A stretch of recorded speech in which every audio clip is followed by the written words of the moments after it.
Hey guys, Jack here, and today I'm going to be giving some feedback on the Star Wars Battlefront Beta, certain elements I don't like, and some problems I noticed and recorded whilst I was at a capture event a couple of weeks ago. And whilst the build of the game I played was inherently fun and addictive, there are still some elements which I think could perhaps change for the better, and also some obvious things that need fixing before launch.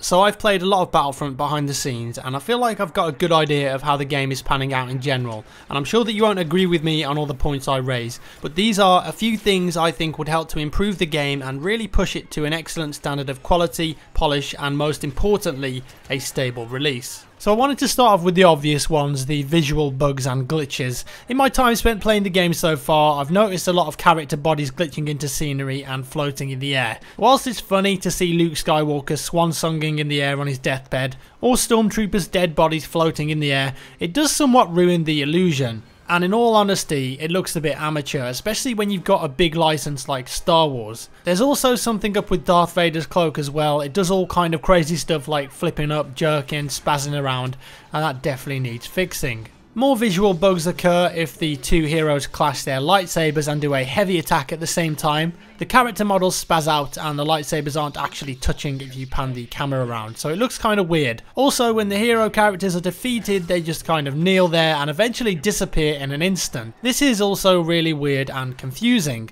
Luke Skywalker again here seen floating, but now in a different pose, and I understand that the heroes can't die, so to speak, because it wouldn't make sense in the canon of Star Wars, but perhaps look at a different solution where they maybe run away and fade out, or do a force jump out of battle and fade out, rather than what we have now. I just think it creates this weird situation where everyone is shooting at defeated Darth Vader or Luke Skywalker and nothing is happening. The character isn't reacting at all. But that's just my opinion on the matter, and I don't know the technicalities behind making something more complex happen. The Darth Vader voice actor sometimes sounds really, really bad.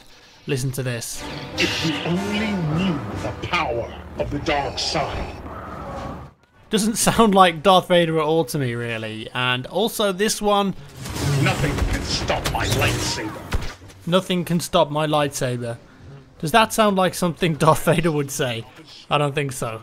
Just in general though, in the beta, the heroes feel unfinished in a lot of respects, whether that's the animations or the movement. They just feel really clunky at times. Some other small visual glitches include the HUD appearing in cinematics, like flashing up from time to time. Also in the victory screen this happens, and when you spawn in. In terms of the overall look of the HUD, I still think the star cards and the pickup slot on the right take up too much screen space. You've got this absolutely beautiful looking game, and then you've got these four still images in the bottom right. They just kind of a bit glary for me. I don't have a great solution for this apart from making it smaller or lining them up instead. Perhaps give players the option to use the large HUD version or a small simplified version like this.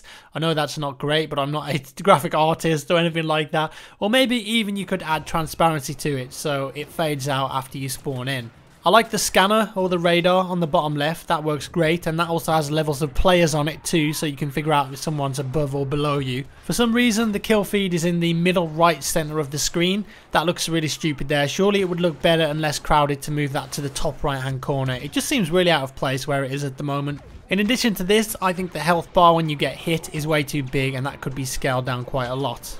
Finally, for the HUD, there were moments in third person using soldiers or the ATST where my blaster shots appear to be hitting the bottom of the crosshair rather than the center or what I'm aiming at. And I think this is a discrepancy in the camera angle between what you're actually aiming your weapon at. So you could be aiming at something correctly according to your HUD, but in game, because of the field of view and the camera angle, your shot is actually clipping into the cover or the rocks. Moving on now to gameplay, there are a few balance tweaks I'd make. Based on the beta content, I'd say that the personal shield duration is too long and the cooldown is too short. You get these awkward cat and mouse moments where it's like, oh, I'm going to pop my shield and run behind cover, and then he comes after you and you pop your shield and run behind cover, and I just think it's gonna become one of the go-to star cards rather than being a player choice or an option. I just feel like everyone is going to use it in its current state because it's just really good. I'd also slightly increase the cooldown on the cycle rifle. That thing is an absolute beast right now. It's a one-hit kill headshot and it does like 90 damage to the body with a low cooldown, and that's just a bit too much, and I think that everyone is going to be using it.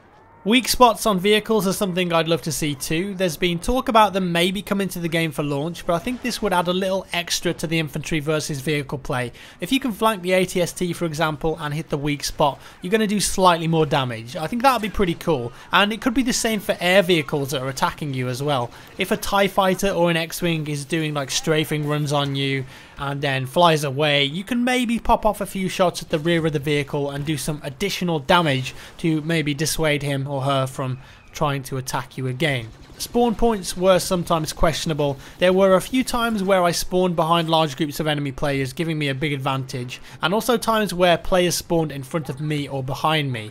Now regarding the pickup system, there were also times where I'd spawn and most of the pickups would be behind me on Walker Assault, and this is when I'm attacking as a Imperial, so I'd have to backtrack quite a bit and stay out of the action to actually find a power up, which just kind of sucked. It just meant that I had lots of running from and to battle when really all I wanted to do was get that instant action fix. Something else that bothers me a little bit, but others might not care at all, there really is no disadvantage to playing in third person. And I think this is bad because it isn't a choice for me at the moment. Like, I will always play this game in third person. The reasons why: you get a bigger field of view, you don't get the same jerky hit feedback or flinching that you get when you're in first person, and there's no penalty to your accuracy, spread or recoil, so it's a no-brainer. And anyone that wants to have the best experience with the game in terms of situational awareness and always wanting to be competitive, they're never going to use first person, in my opinion. Is this a problem? Some will say no, some will say yes. Ultimately, I guess it's up to the game designers to decide on that front. Couple more things I have to mention, and these are highly unlikely, but from my perspective they would be nice. First off, I'd love to have more than just one partner to spawn on in game. 3 other people would be ideal for me to make a squad of 4, and maybe that's coming from my Battlefield roots, but I doubt we'll actually get to see that, but I think it would be quite nice to have squads of 4. Of course, custom servers, we've mentioned it before, talked about it time and time again, and I just think it would be nice to have the choice. And I really think that it's neglecting an important community-driven part of the PC crowd. Apart from all of the above, I'd say that most importantly, the game's got to be super stable on launch and also have a really solid matchmaking system that functions well. As well as this, anti-cheat has got to be top notch. This won't be a problem on console, but on PC there will be hackers, and with no admins to control servers we'll have to rely on vote kick options. And I guess those don't work out all that well too often. So please make sure that the anti-cheat is on point and regularly updated. Finally, netcode. This goes without saying, but it's super important. Take some of the great work that DICE LA and Visceral have done for the netcode on the Frostbite engine and implement that into Battlefront. I'd say that most players who are knowledgeable on the subject would expect at least a 30 up, 30 down tick rate for the game. Obviously higher is better. I'd say that 60 would be ideal because honestly it's really made a huge positive impact and a big difference to the gameplay in Battlefield 4.